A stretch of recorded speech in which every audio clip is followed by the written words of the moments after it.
Hello hello hello. Okay. तो hello everyone. मेरा नाम सत्यम है और मैं ट्रिपल आईटी श्री सिटी का स्टूडेंट हूँ। सेकेंड ईयर में मैं सीएससी डिपार्टमेंट में हूँ।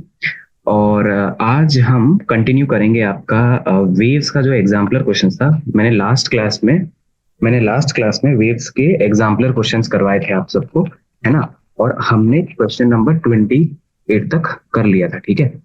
अब मैं आपको आगे के क्वेश्चंस कराऊंगा, जो कि आपके पीछे मैंने आपको तीन चार होमवर्क क्वेश्चंस दिए थे।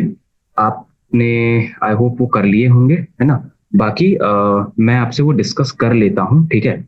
अगर आपको याद हो तो ये सब हमने यहाँ पे डिस्कस कर रखा है ना। सब हमने डिस्कस कर रखा है। मैं अभी ये स्लाइड चेंज करता हूँ एक ब्लैंक स्क्रीन पे, and let us just discuss the things, है ना। तो बात हम अब करेंगे, जैसे मैंने कुछ क्वेश्चंस आपको सर्कल करवाए थे, राइट। जरा ऊपर देखते हैं कौन कौन से। ये क्वेश्चंस तो मैंने आपको करा दिए थे, राइट, है ना। ये ग्राफ वाला मैंने आपको पिछली बार करा दिया था, है ना। और इसके ऊपर का तो ऐसा कुछ है नहीं जो करने लायक है ना, क्योंकि मैंने सारे आपको करा दिया था। होमवर्क मैंने आगे ही आपको दिया था, है ना। होमवर्क तो आगे ही मैंने आपको दिया था। तो बढ़ते हैं होमवर्क क्वेश्चंस की तरफ। होमवर्क क्वेश्चंस में आपका जो 20th और 21st वाला जो क्वेश्चन है ना, 20th और 21st वाला जो आपका क्वेश्चन है वो था। Just a second. तो 20th और 21st वाला क्वेश्चन शायद था, है ना। तो देखते हैं। अ ट्यूनिंग फोर्क वाला क्वेश्चन ए था, ठीक है। तो इस क्वेश्चन में द थिंग इज, अगर हम अज्यूम करते हैं कि ओरिजिनल फ्रीक्वेंसी हमारी 507 है, then the load frequency will be less than 507, ठीक है। अगर देखो, मैं 20वें क्वेश्चन में ये कह रहा हूं आपको कि अगर ओरिजिनल फ्रीक्वेंसी अगर हम 507 माने, तो जो लोड फ्रीक्वेंसी होगी वो 507 से तो कम ही होगी ना। वो 507 से कम होगी। और जो बीट है ना, beats beats between A and B, the beats between A and B is 5, है ना। Beats between A and B is 5, ठीक है। If we assume that the original frequency is 517, ठीक है, मान लो 517 है, तो हमारी जो लोड फ्रीक्वेंसी होगी वो क्या होगी, हमारी लोड फ्रीक्वेंसी 517 से कम होगी। और बीट्स ए और बी के बीच में 5 है ना। हेंस द ट्यूनिंग फॉर्क हमारा वो 517 से कम लोड होना चाहिए, ठीक है। ये सिंपल सा एक कंसेप्चुअल क्वेश्चन था 20th वाला।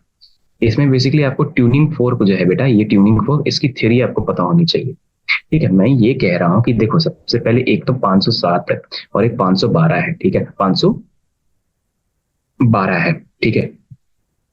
ये मेरा ट्यूनिंग फोर्क है, ये ए और बी ये बात कर रहा है।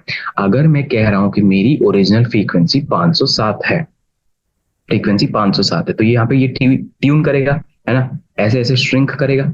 तो श्रिंक करने की वजह से फ्रीक्वेंसी बदलेगी तो ऑब्वियसली कम होगी ना। ऐसा तो नहीं कि वो बढ़ा देगा, है ना।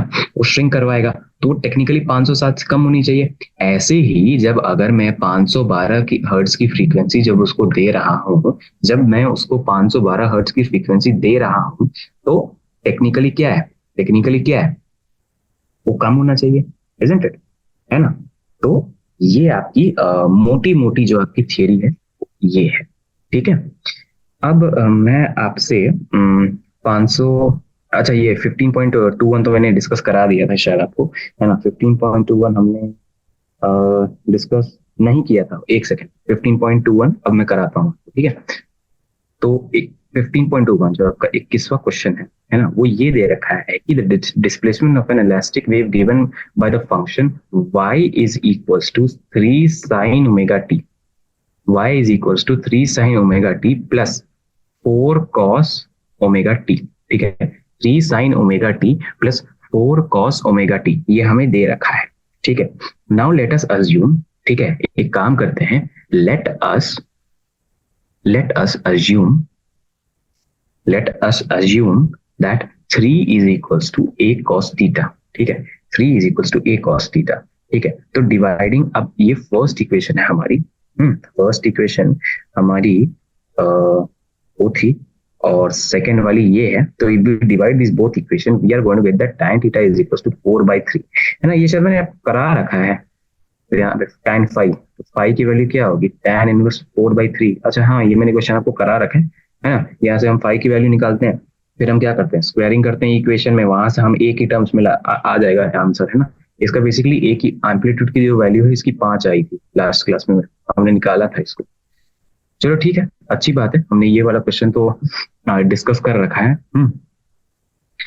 तो बच्चों, आई होप आप सबको ये पता होगा, मैंने आपसे रिक्वेस्ट किया था कि जब आप एग्जाम्पलर क्वेश्चन को गो थ्रू कर लो तो आप अपने जो यू नो एनसीईआरटी के क्वेश्चंस हैं, I am sorry not NCERT, जो आपके रेफरेंस बुक के क्वेश्चंस हैं उनको जरूर रेफर करो, है ना। तो वो करना जरूरी है, ठीक है, वो करना जरूरी है। अब बढ़ते हैं आगे। आगे हमने शॉर्ट आंसर्स किए थे आपके, फिर आपके वेरी शॉर्ट आंसर्स थे, है ना, फिर आपके लॉन्ग आंसर्स भी आए, इजंट इट, आपके लॉन्ग आंसर्स भी आए, है ना। तो ये ग्राफ वाला क्वेश्चन जरा देखो, है ना, इसमें भी ज्यादा कुछ समझने लायक है नहीं। The wave pattern on a 28th question, the wave pattern on a stretched string is shown as in the figure. Interpret what kind of wave is being formed. ठीक है, देखो, if we observe the graph, okay, so basically there are some points on the graph which are always at rest. ये आपको दिख रही है बात, मैं ये बोल रहा हूँ आपको कि इस ग्राफ में आपको ये दिखेगा, इस पूरे ग्राफ में आपको ऐसा इस वेव में आपको दिखेगा कि कोई पॉइंट्स एकदम बिल्कुल रेस्ट पर है, ठीक है। द पॉइंट्स ऑन पोजीशन, देखो, x इक्वल टू 10, 20, 30, 40 कभी मूव नहीं करते, ठीक है, कभी मूव नहीं करते, वो हमेशा मीन पोजीशन पे रहते हैं, हमेशा मीन पोजीशन पे रहते हैं विद रिस्पेक्ट टू टाइम, ठीक है। और इनकी वजह से ही हमारे नोड्स फॉर्म होते हैं, and we know the distance between two successive nodes, जो कि λ/2 होता है।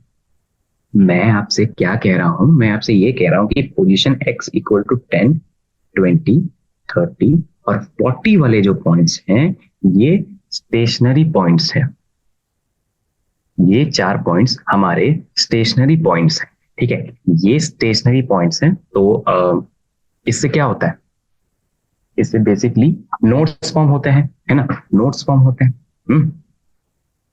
और नोड्स के बीच की डिस्टेंस क्या होती है, λ/2, तो λ equal to 2x, node to node distance हो गया। λ इक्वल टू 2x हमारा नोड टू नोड डिस्टेंस हो गया, है ना, जो कि 2 इंटू नोड के बीच में डिस्टेंस क्या है, 20 और 10 के बीच में है ना, तो 20 माइनस 10 कर दो, 10 आएगा, तो लैम्डा की वैल्यू है मेरी 20 सेकंड। मुझे यही निकालनी थी, देखो सिंपल क्वेश्चन था, 28वां क्वेश्चन सिंपल क्वेश्चन था, सिंपल क्वेश्चन, ग्राफ क्वेश्चन, जो टिपिकल सा ग्राफ क्वेश्चन होता है ना, वैसा ही था। Okay, again not I have a question, है ना, ये बेसिकली आपके अभी शॉर्ट आंसर्स ही चल रहे हैं, है ना, तो कोई बात नहीं। अब मैं आता हूं आपके 29th क्वेश्चन पे। अगेन पैटर्न क्वेश्चन है, ठीक है, पैटर्न टाइप का क्वेश्चन है, ठीक है। 29th क्वेश्चन में क्या देख रखा है, क्वेश्चन पढ़ो। The pattern of standing waves form on a stretched string at 2 instants of time are shown in the figure. ठीक, the velocity of two waves superimposing to form a stationary wave is 360 meter per second. Okay, and their frequencies are 256 hertz. Okay, are 256 hertz. Calculate the time at which the second curve is plotted and mark the nodes and everything.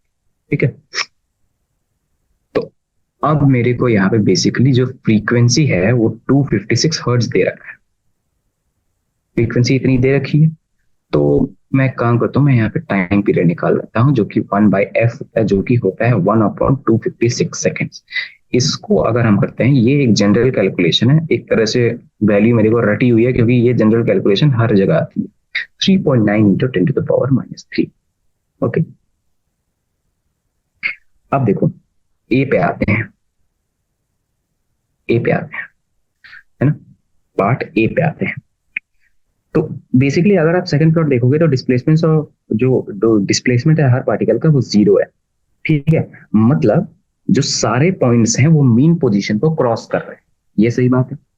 तो at the first plot जो A1 है हमारा, वो A1 is eight amplitude position, है ना, ए dash जो है आपका, है ना, तो टाइम उसका कितना हो, t, वो होगा t/4, है ना, t/4 which is 3.9 into 10⁻³ divided by divided by 4 seconds. Okay, 4 seconds.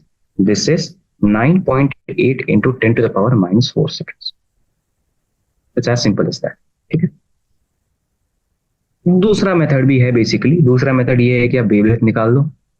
Wavelength होती है म्यू बाय एफ, है ना. म्यू की वैल्यू क्या है, 360 मीटर पर सेकेंड है, सॉरी वी बाय एफ. और ये क्या है, 256 हर्ट्ज. तो ये होगा 1.406 मीटर्स. ठीक है, ठीक है. ए डैश होगा हमारा लैम्डा बाय 4. सही बात है.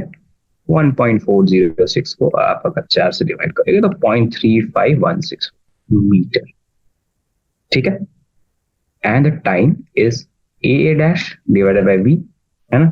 तो ये 0.3516 डिवाइडेड बाय 360 मीटर पर सेकेंड है, जो कि हमारा 0.0000976 सेकेंड है, जिसको हम 9.8 into 10 to the power minus 4 seconds बोल रहे हैं.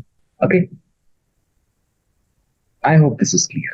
Okay, now if we come to the second part, mark the nodes and the antinodes. तो मेरे जो nodes है ना बेटा, nodes मेरे A, B, C, D और E है ना. जो मेरे nodes हैं वो A, B, C, D और E है. ठीक. और मेरे जो एंटी नोड्स हैं, एंटी नोड्स मेरे क्या है, A dash and C dash. A dash और सी डैश. तो सिंपल सी चीज है. यहाँ पे भी अगर कोई पॉइंट होता है इस पॉइंट पर, जैसे मान लो बी डैश नहीं है ना, बी डैश होता तो हमारा बी डैश भी यहाँ पे होता. ठीक है, हालांकि बी डैश अभी है नहीं तो कोई बात नहीं. तो ये मेरा तो ये मेरा नोड्स एंड एंटी नोड्स का कंसेप्ट है. ओके, ठीक है. तो ये कंसेप्ट है मेरा. ओके, चलो अब हम बढ़ते हैं आगे अगले क्वेश्चन पे. ठीक,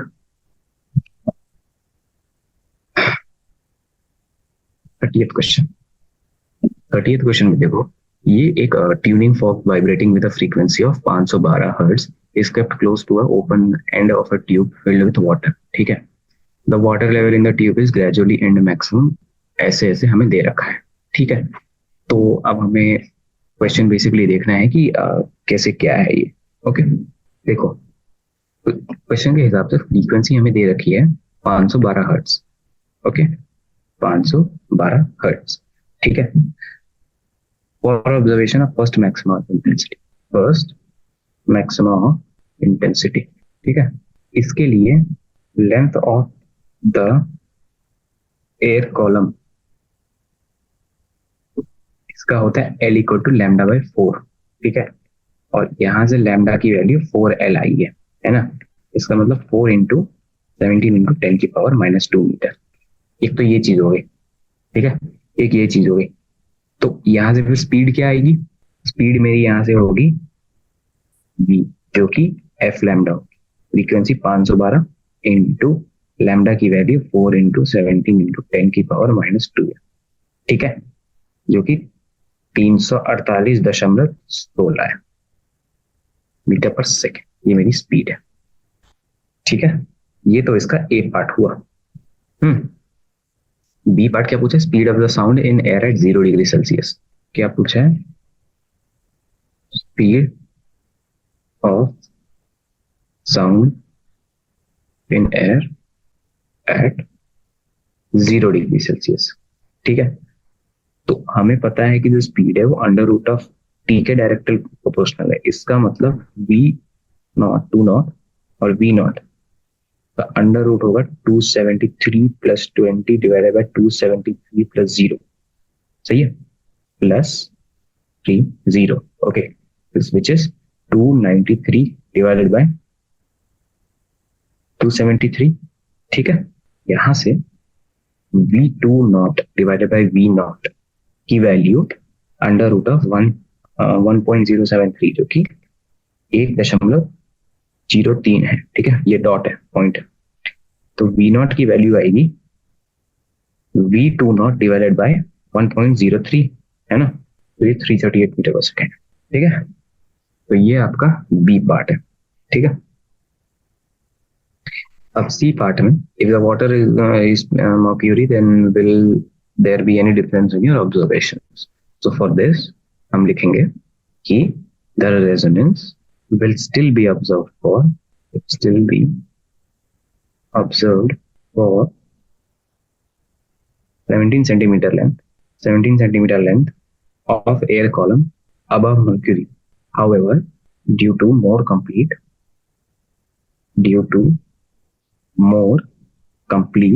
reflection of sound, waves at mercury surface, the intensity of reflected sound increases. Intensity बढ़ेगी.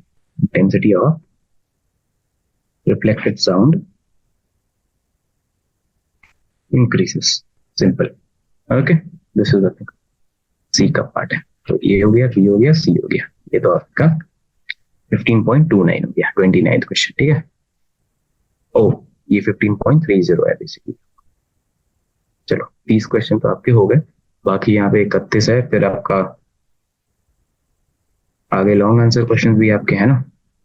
चलो ज्यादा कुछ नहीं बचा है, विल डू इट। 31 में क्या है, show when a string fixed at its two ends vibrates in one loop, two loops, three loops, four loops. The frequencies are in the ratio 1:2:3:4. ठीक है, तो ये वाला क्वेश्चन करते हैं। यहाँ पे एक थियरी लिख लो, की concept. For a string fixed at its two ends, vibrate in normal mode if it vibrates according to the equation. If it vibrates according to the equation y equal to, इस wave के हिसाब से है ना, ये जो wave है मेरी, y equal to 2a sine kx cos omega t, इसके हिसाब से। ठीक, चलो अब इसको आप मान लो इक्वेशन 1। ठीक है, इसको आप इक्वेशन 1 मान के, तो from equation 1, for a point to be node x equal to n lambda by 2 जो है हमारा होना चाहिए, where n equal to 0, 1, 2, 3 ऐसे। ठीक है, okay, the two ends to which the string of length L, ठीक है, of L length is attached are nodes। ठीक है, और जो L है वो n लैम्डा बाई 2 होता है, ये भी पता है आपको, है ना। ये लैम्डा होता है 2l बाई n, ये फॉर्मूला पता है आपको, है ना। तो clearly we can say that lambda 1 is equals to 2l, lambda 2 is equals to l, lambda 3 equals to 3l, sorry 2l by 3, है ना, ये सब है। और जो फ्रीक्वेंसीज होंगी इन वेवलेंथ्स के करस्पॉन्डिंग, वो होगी v बाई लैम्डा, जो कि v by 2l by n है, क्योंकि n into we by 2l है, ये आपकी फ्रीक्वेंसी हो गई इनके करस्पॉन्डिंग, है ना। सो अब जो दिया है वो हम कर सकते हैं, राइट। इस हिसाब से फिर आप ये डिराइव कर लेना, 2 लूप्स, 3 लूप्स, 4 लूप्स और आपका 1 लूप, और जो भी है 1:2:3:4 करके। ठीक है, ये है fine, okay. Just a second. एक मेथड में ये है कि जो हमारा स्ट्रिंग का लेंथ है ऐसे भी हो सकता है ना, ऐसे भी हो सकता है। ये हमारा L लेंथ है, ठीक है, ये L लेंथ है हमारा, और ये हमारा लैम्डा बाई 2 है, लैम्डा बाई 2 है ना। We know length of one loop is lambda by 2, lambda by 2। ठीक है, now we can write loop is lambda by 2, oh sorry, now we can write, तो lambda by 2 है ही, now we can write L equal to n lambda by 2, यहाँ से lambda equal to 2l by n for n loops, okay, b by f is equals to 2l by n, क्यों, क्योंकि हमारा जो v है वो f lambda होता है, सही है ना। f is equals to n by 2l into v, जो कि n by 2l under root of T by mu है ना, frequency in speed in a string है ना। तो as velocities of transverse waves in a string v equals to the string v equals to under root of t by mu होता है। Frequency जो है वो डायरेक्टली प्रोपोर्शनल है n के, यहाँ पे जो हमारी लेंथ और स्पीड है वो कांस्टेंट्स है ना, कांस्टेंट्स है। तो f1 is to f2 is to f3 is to f4 equals to n1 is to n2 is to n3 into n4। ये तो रेशियो है, यही पूछा है इसने इस क्वेश्चन में, ये आप कर सकते हो। ओके, विद दिस ये आपके शॉर्ट आंसर्स भी हो गए है ना। ओके, विद दिस आपके ये वाले एग्जाम का क्वेश्चंस तो मैंने करा दिए है ना, लॉन्ग आंसर्स और बाकी भी है आपका। Okay, will discuss it, wait just a second. Okay, चलो अब आपके 32nd क्वेश्चन पे आते हैं, लॉन्ग आंसर्स। क्या है? Earth has a radius of this, the inner core is this solid, outside it the region is from this, ठीक है। Only longitudinal speed is of 8 km per second in the solid parts of this one, ठीक है। तो right, ये core है हमारी अर्थ की, है ना। So that's this, okay। ये जो है यहाँ से यहाँ, this is D1, this is D2 and this is D3, diameter ये डिस्टेंसेस है, ठीक है। R3 R2 है यहाँ तक और यहाँ तक R1 है। नाउ इट इज गिवन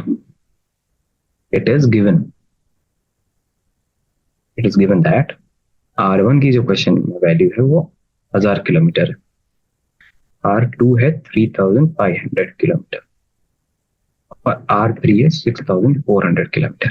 मेरा जो D1 है दैट इज 1000 किलोमीटर। D2 होगा इसमें से 3500 माइनस 1000 जो कि होगा 2500 किलोमीटर। एंड फाइनली मेरा जो D3 होगा that is 6400 minus 3500 that is 2900 kilometre. ये तो हमने निकाल दिया, ये तो बेसिकली क्रस्ट का सब वगैरह ये स्ट्रक्चर दे रखा है, तो ये हमने डिराइव कर लिया। अब वो कह रहा है ये जो सॉलिड डिस्टेंस है, सॉलिड डिस्टेंस वो 2 इंटू D1 प्लस D3 है। जरा देखते हैं क्या है ये, 2 into D1 plus D3 solid distance यही है। ये तो दूसरा कोर है, मेन मेटल कोर ये है and this is the outer surface, right. This is the outer surface, ये बाहर वाली, right. This is 2 into 1000 plus 2900, right? So time taken by the wave during the production of an earthquake is 3900 divided by 2, जो कि sorry ये 3900 into 2 divide by 8 है, ये आपका आ जाएगा। और जो मेरा लिक्विड डिस्टेंस है D2 वो 2 इंटू D2 है ना, that is 2 into 2500। This is liquid distance. So time taken by the seismic wave in the liquid part is 2 into 2500 divided by 5, ठीक है। टोटल टाइम क्या होगा? Time taken by wave during the production of earthquake और time taken by the seismic wave, तो ये total जो है हमारा वो 32 मिनट्स एंड 55 सेकेंड्स आता है, ठीक है। ये चीज है, ओके। तो दिस हो गया 32nd क्वेश्चन। ओके, चलो बहुत बढ़िया। Talk about, okay right, talk about 33rd question. 32nd तो हो गया आपका, 33rd। Okay, if c is RMS speed of molecules in a gas and v is the speed of sound waves in the gas, show that c by v is a constant and independent of temperature of diatomic gas, या जो भी। तो यहां से c RMS है वो 3p by rho है ना। c को हम under root of 3 RT by m भी कह रहे हैं, तो P बाय रो को मैं PT बाय M लिख देता हूँ, where M is molar mass of gas, ठीक है। और V क्या है, गामा P बाय रो, जो कि गामा RT बाय M है। And now C by V जो होगा will be given as under root of 3RT by M divided by under root of gamma RT by M, ठीक है। This is under root of 3 by gamma, cool। therefore ये simple question है, पता नहीं long answers में क्यों लगा दिया, this should be in short, okay. तो C by V is equals to under root of 3 by 7 by 5 gamma की value, under root of 15 by 7, 15 by 7 एक कांस्टेंट, therefore इंडिपेंडेंट। एक बार देख लो अच्छे से, ये अर्थ वाला क्वेश्चन था एक 32 एंड एक ये वाला क्वेश्चन था 33, ठीक है। आर में स्पीड और वगैरह ये सब कैलकुलेट करवाया, ओके। थोड़ा सा लेंदी क्वेश्चन आ रहा है 34, okay 34। Given below are the sum functions of x to t, x and t represents, ठीक है, चार दे रखे हैं, स्टेट वेदर दीज रिप्रेजेंट ये वाली वेव्स है, ठीक है, okay okay. Negative x direction, ठीक है, अगर नेगेटिव एक्स डायरेक्शन है, देखो पार्ट ए जो है, अगर नेगेटिव एक्स डायरेक्शन है तो obviously it must have plus के एक्स, है ना। वेव अगर ऐसे जा रही है, वेव इस तरफ पॉजिटिव में, तो दिस इज माइनस के एक्स, और अगर ऐसे आ रही है इस तरफ, देन इट इज माइनस के एक्स। ये आपको पता है, इट्स अ सिंपल वेव, ठीक है। ये आपका स्टेशनरी वेव है, okay fine, positive x direction में, तो ये बेसिकली आपका डी है, ये आपका डी होगा, ये वाला, है ना। And 10 cos and everything will be C, this one will be C, right, beats the row सब फाइन। ऐसे आप कर लेना आइडेंटिफाई। ये 34th question. Let's see 35th question. 35th, in the given progressive wave, wave की equation लिखो पहले, 5 sin 100 pi t minus 0.4 pi x, this is it, okay। y and x are in m comma t, this second, y and x are in m, okay, y and x are in m comma t is in अच्छा metres में और ये seconds में। What is the amplitude, wavelength, frequency, wave velocity, particular velocity. Simple सा question है, बढ़ो आगे। Amplitude 5, okay, wavelength ये तो आपका ए हो गया। अब do wavelength, wavelength lambda is equals to 2 pi by a, 5 meter होगा 2 पाई बाय लैम्डा, ठीक है। टी फ्रीक्वेंसी, फ्रीक्वेंसी दिख रही है 50 hertz. Wave velocity, wave velocity v is 250 meter पर सेकेंड, ठीक है। And e particle velocity, amplitude ये आपका 505 मीटर पर सेकेंड, फाइन। चलो तो सिंपल था 35। अब आते हैं 36 पे,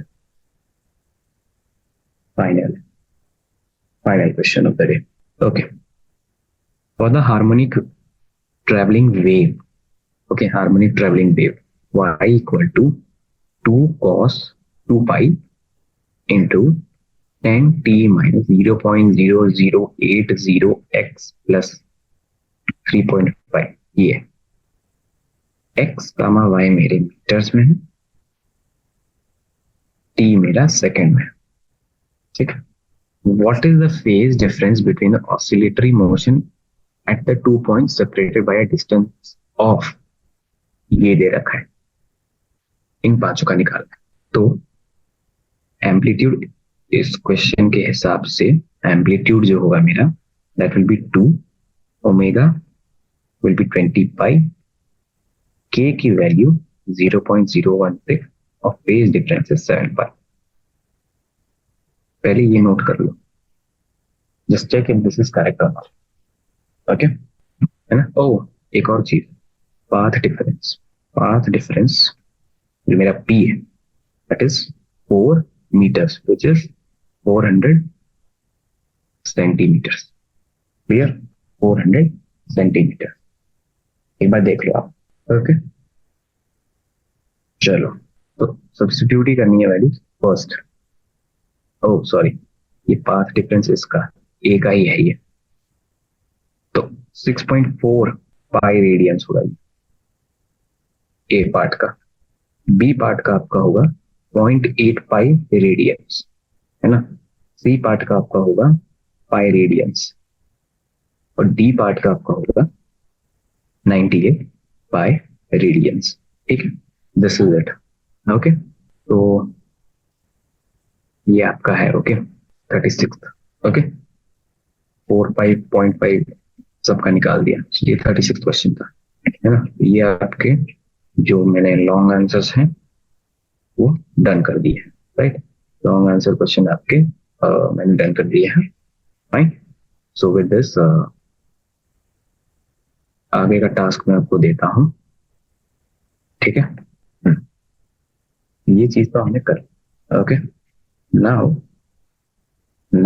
आई request you one more thing. See, थोड़ा सा यहाँ पे जूम इन करके मैं आपको बता दूं.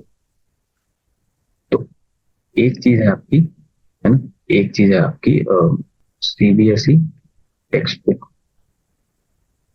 है ना. यहाँ छोड़ो, मैं इधर कर देता हूँ. एक चीज है आपकी सीबीएसई टेक्स्ट बुक, वो तो हमने कर ली. ठीक है, थियरी आपने पढ़ रखी है. राइट, थियरी आपकी पढ़ रखी होगी. ओके, नेक्स्ट चीज आती है सीबीएसई के एक्सरसाइज क्वेश्चंस. ठीक है, जो नॉर्मल आपके एक्सरसाइज के क्वेश्चन होते हैं वो करने होंगे आपको. थर्ड आपका आता है सीबीएसई का, जो हम अभी किए एग्जाम्पल. ये जो पूरा पैकेज है ना, ये सीबीएसई बोर्ड्स के लिए में तो ये चैप्टर नहीं है, लेकिन सीबीएसई एग्जाम्स के लिए it is perfect. Okay, perfect for CBSE exam. This is fine. Okay. Now when we come about JEE mains और JEE advanced जैसे जो एग्जाम्स हैं उसको कैसे क्लियर करने का देखें.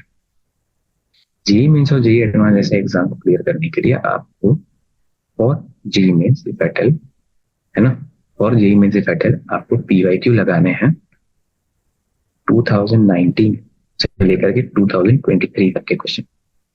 अभी 24 का JEE मेंस भी चल रहा है. ऑल्सो JEE मेंस 2024, है ना, इसका भी चल रहा है. एक पेपर हो गया आपका, तो यू कैन चेक ये वाले क्वेश्चन, है ना. और ये क्वेश्चन बेसिकली ये इसलिए है क्योंकि जो आपका एनटीए था वो आपका पेपर सेट किया करता था. एनटीए, तो एनटीए जब आपका पेपर सेट करेगा तो ऑब्वियसली बात है वो यही पैटर्न में फॉलो करेगा, है ना. आप मान लो 19, 20, 21, 22, 23, 24, है ना. 24 में मान लो 2 स्लॉट है, इधर 2 है, इधर 2 थे, इधर इधर 4 स्लॉट थे, इधर 2 थे, इधर 2 थे, 2 स्लॉट में, जो कि 8-8 दिन के पेपर थे. सब 8 पेपर है, यहाँ 16 पेपर थे. 8 8 8, तो अच्छे खासे वैरायटी के क्वेश्चंस हैं आपके पास, है ना, अगर आप खाली एक चैप्टर पे करते हैं, पर्टिकुलर चैप्टर पे. ठीक है, तो ये आपका रिसोर्स है JEE मेंस के लिए. When you come to JEE advance, यहाँ पे मैं आपको JEE एडवांस की PYQ सजेस्ट करूंगा फ्रॉम ईयर 2015 से लेकर के 2023 के पेपर. इनमें सारे हर एक क्वेश्चन, एवरी क्वेश्चन, हर एक क्वेश्चन को समझकर सॉल्व करना है. ठीक है, हर एक क्वेश्चन को समझकर सॉल्व करना है. ठीक है, खाली रट नहीं लेना, तो पैटर्न वही आता है. ओके, अगर आपका और थोड़ा सा मन हो, ठीक है, थोड़ा सा और मन हो, JEE एडवांस में कभी कभी डेप्थ और बढ़ा देते हैं, तो 1980 से 1990s एंड अर्ली 2000s के क्वेश्चन. अर्ली 2000s तो एक बाद का ऑप्शन हो गया. इस रेंज के क्वेश्चंस लगाने, है ना. बेसिकली 1980 से या 1972 से, है ना, ज्यादा नहीं थे लेकिन ठीक है, 1972 से 1999 के क्वेश्चन, है ना. अगर आप कहो उन क्वेश्चंस की लेंथ कम से कम इतनी होती थी, विच हैड कवर्ड 2 चैप्टर्स। ठीक है, तो वो आप कर सकते हो, ये आपका एक फाइनल रिसोर्स है। ठीक है, तो अब आपका ये वेव्स वाला चैप्टर हो गया है, फाइन। बाकी we will I meet you in the next chapter. ठीक है, till then take care. Okay, चलो।